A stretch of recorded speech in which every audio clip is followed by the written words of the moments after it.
Hello, friends. Welcome to Look and Live. This is Pastor James. You are here with the perspective. Now, friends, Matt Walsh was on the Dr. Phil show and had a debate with some trans activists, and he made some very controversial comments, I will say, but really they were not.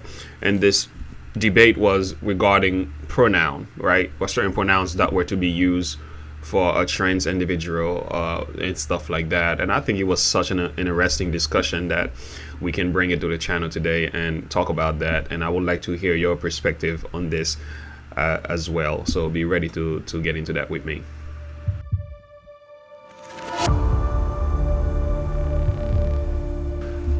All right, friends.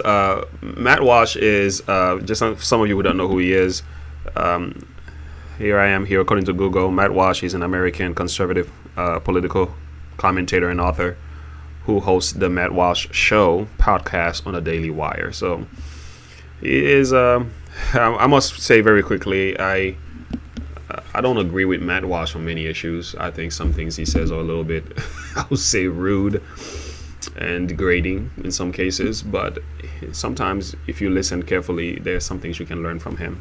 But nevertheless, I would like to get to the heart of this debate, and we're gonna, share some perspective as well, commenting on this. So let's get to it, friends, and let me put my listening gear here. Let's see what's going on. All right, let's get to the heart of this. So here, this was a recent discussion. This was posted on January 20th. So we're going to look at two videos. All right. Dr. Phil here is going to kind of propose a question, and we're going to see how Matt Walsh addresses that. And you and I are going to share some perspective on it as well. There should be no construct of gender, just sex. You're either male or female. Right. And someone feeling in a mental, emotional way that they don't identify with the sex that they have been biologically created as and assigned at birth based on their genitalia. It's kind of weird. It seems like Dr. Phil is having a really difficult time just saying male and female. I don't know why, because I think as a doctor who's been rightfully trained in biological, differences when it comes to sexuality and gender, he shouldn't have that much of a trouble to express himself. But nevertheless, let's continue to take a listen. If they don't feel that way, that there's no construct that describes that, experiences that. Well, that's got nothing to do with the realities. You can feel however you want. I mean, I could sit here and say that I feel like a tomato plant, but that doesn't mean that I'm actually in those things. So your self-perception, you can have whatever self-perception you want, but you can't expect me to take part in that self-perception or to take part in this kind of charade, this theatrical production. You don't get your own pronouns. Just Wow. Matt Walsh is trouble. So what do you guys think about that response? Is he correct on that? Do you agree or disagree? Do you get your own pronoun? Do you, I can understand where he's coming from. I don't want to spoil it, but I really would like to get your perspective on this. Do you think he's answering the question correctly? Let's keep listening. You don't get your own pronouns, just like you don't get your own prepositions or your own adjectives. It's like if I were to tell you, my adjectives are handsome and brilliant, and whenever you're talking about me, you have to describe me as handsome and brilliant because that's how I identify. It makes no sense. You don't get your own pronouns. That's grammar. That's language. So you think it's a delusion?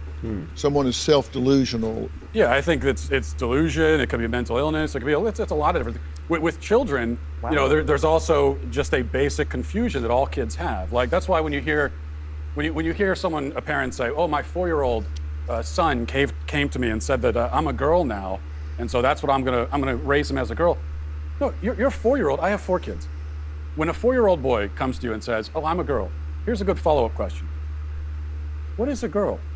Ask him what he means by that. What do you mean by girl? And when you ask him that, here's what he'll tell you.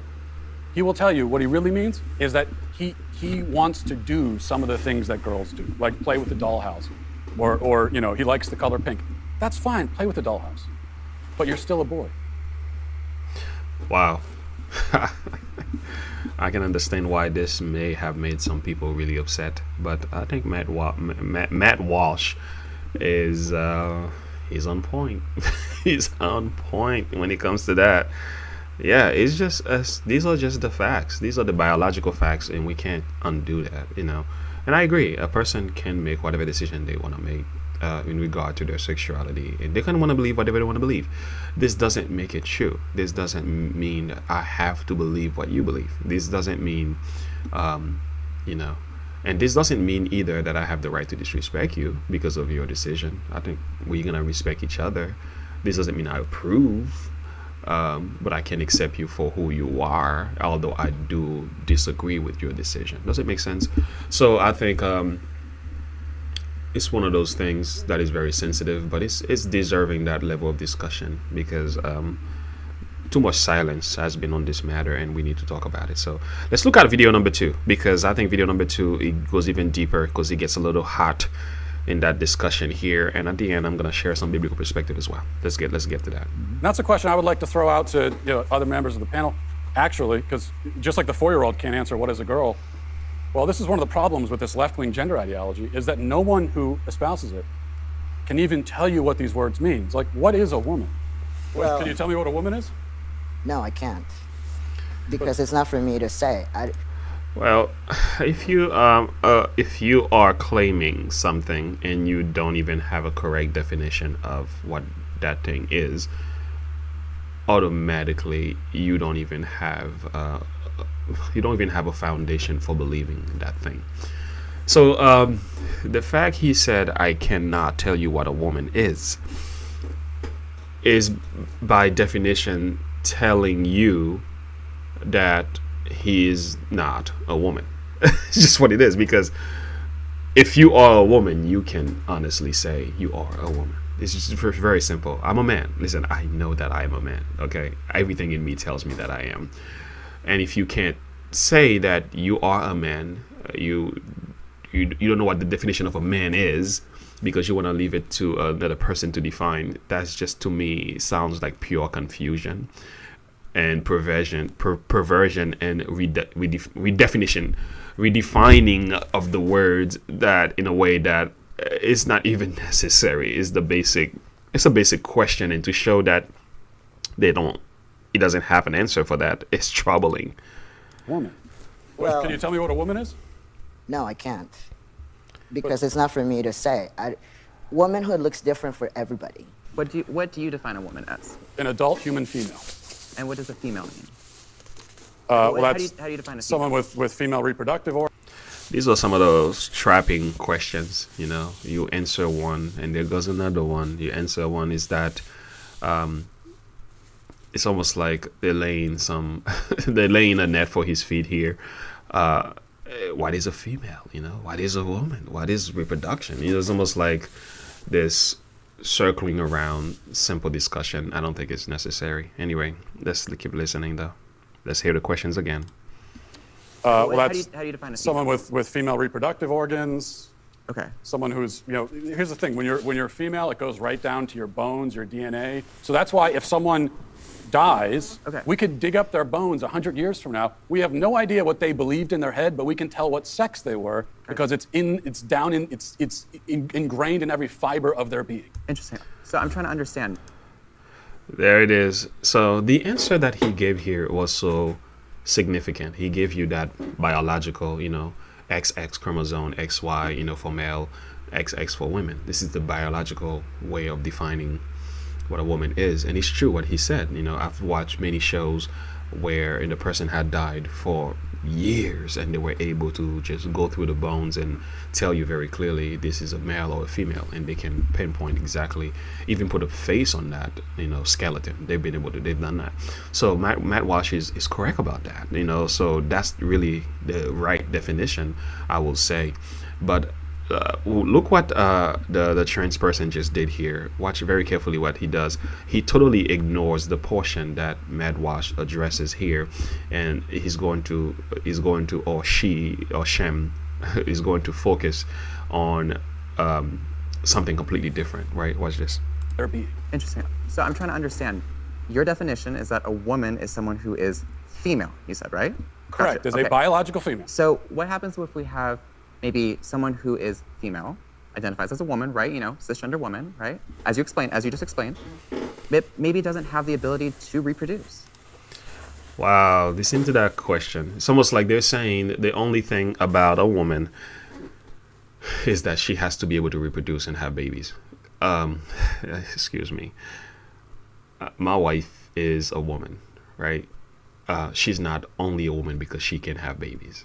Okay, she's a woman because she's beautiful. All right, she's a woman because she knows that she identifies, she knows her identity. She hasn't lost her true identity.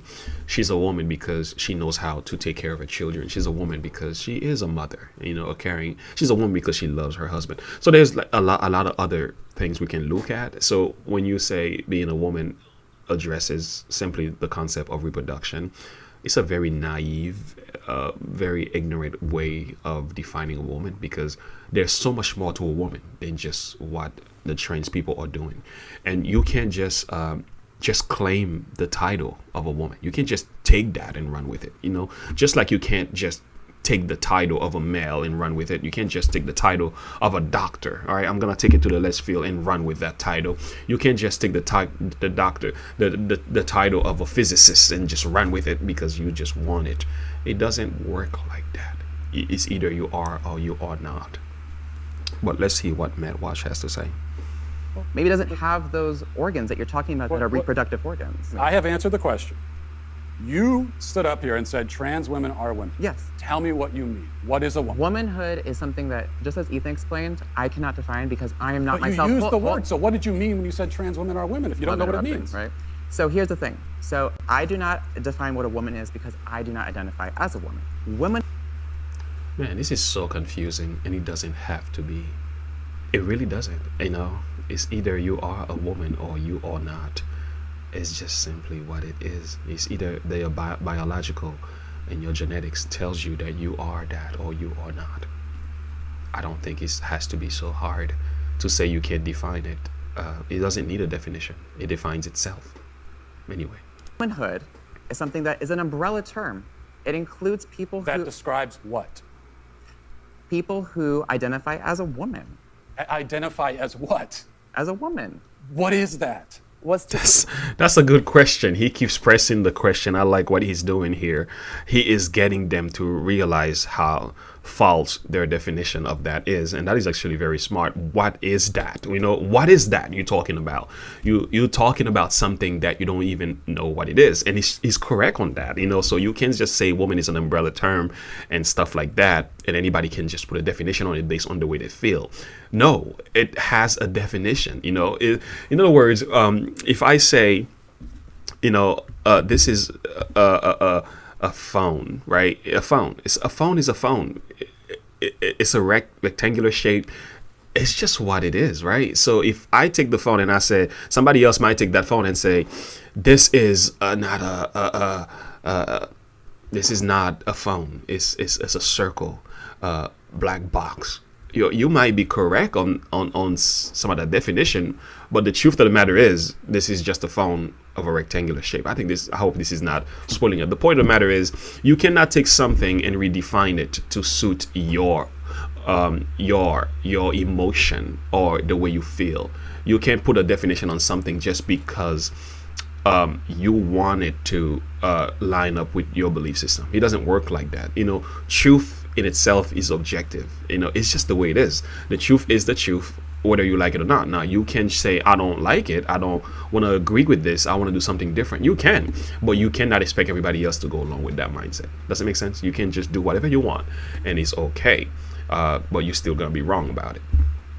So each their own. Each woman, each man, each person is going to have a different relation with their own gender identity and define it differently. And so trans women are women too. Okay.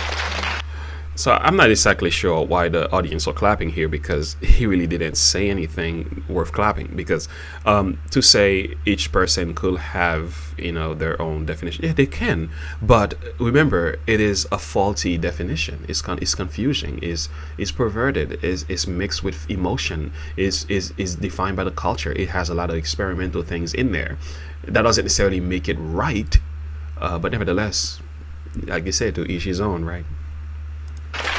And you want to hold on. You want to reduce. Listen, won't even listen. tell me You what want the to word reduce. means, though. So you that's want to the reduce problem. women. You want to reduce men down to maybe just their genetics, our genitals, No. our chromosomes. Oh, you want to reduce men? I don't think the word reduce is correctly, but I think the word define is actually true. Their genetics is part of their makeup.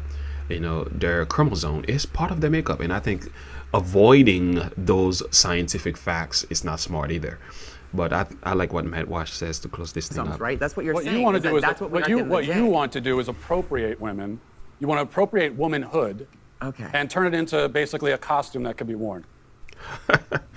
Wow. Okay. Yeah. I mean, what do you guys think about this? This was very interesting discussion here, and I would like to hear what you guys have to say. And I think we can keep the conversation going.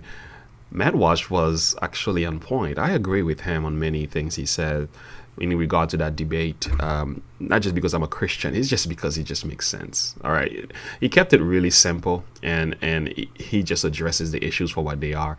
And the truth of the matter is, I don't care what a person's decision is regarding their gender identity and alternative lifestyle. That's on you, but don't put that on me. You know what I'm saying? Don't lay it on me. Don't make me feel guilty for not believing in your feelings and your emotion. Don't make me feel guilty because I have no reason to. But I'm going to respect you. I'm going to love you. I'm going to treat you the same way I would treat anybody else. You deserve that as an individual. That's a fact. But don't try to make me feel guilty and try to redefine simple things that we all understand very clearly what the definition is. Let's not do that. Let's not try to rewrite the books and confuse our children and generation down the road based on the way you feel. I don't think that's necessary. So if I were to ask Jesus the same question that was asked Matt Walsh, right? How did God create man? Let's go back to the mind of God, and God keeps it very simple. Jesus was asked a question by some Pharisees, and this was the answer that he gave, and talking about marriage and everything. And Jesus says, from the beginning of creation, God made them, here's the two words, male and female. And then he went on to say, for this cause shall a man leave his father and mother and cleave to his wife, and they twain shall be one flesh. Right. So, Mr. Jesus Christ, let me ask you a question. What are you saying here? Do you believe men can be a man and women can be a woman, and they can change it back and forth? According to Jesus' word, no. God made them male and female in the beginning. That's how God did it. So things down the road change because of culture, decision, and issues, and a lot of trauma. There's a lot of stuff going on in the LGBT lifestyle, and it's not my job to condemn anyone. But the fact of the matter is, God loves them all. He loves me. He loves anybody, no matter who you are and what lifestyle you've decided to live. But according to Jesus, he according to what he knows, being God the Son, the creator of the world, I believe the Bible's very clear about that. He didn't make a mistake when he created Adam and Eve. He knew what he was doing. Male and female, simple as that. It is those two coming together. That's how you get a marriage. You reflect the image of God. That will never change. It's because God is the one who originated that system. So it is what it is. This is where we are, and I just wanted to share my perspective on this. And I don't know if you are if you're listening to this and maybe you are a trans or homosexual, there is no condemnation here in this channel. There is hope for everybody who believes in the grace of Christ. But the fact of the matter is, you can't be saved living a lie. You can't be saved telling yourself a lie. I believe there may be a lot of stories behind that decision that I don't know. But one thing is certain: no matter who you are, God is able to work with you. And I think, and as for us who may not be trans or heterosexuals as we are, we should respect people no matter what their decisions are. And sometimes we have to rebuke, sometimes we have to instruct, sometimes we have to teach, sometimes we have to encourage. But by all means, we should treat people with respect no matter what. And I appreciate Matt Walsh way of addressing this, and I would like to hear what you guys think about this. It's very, very important discussion. Anyway, thank you for listening. This is Pastor James with Look and Live, The Perspective. God bless you and have a good one.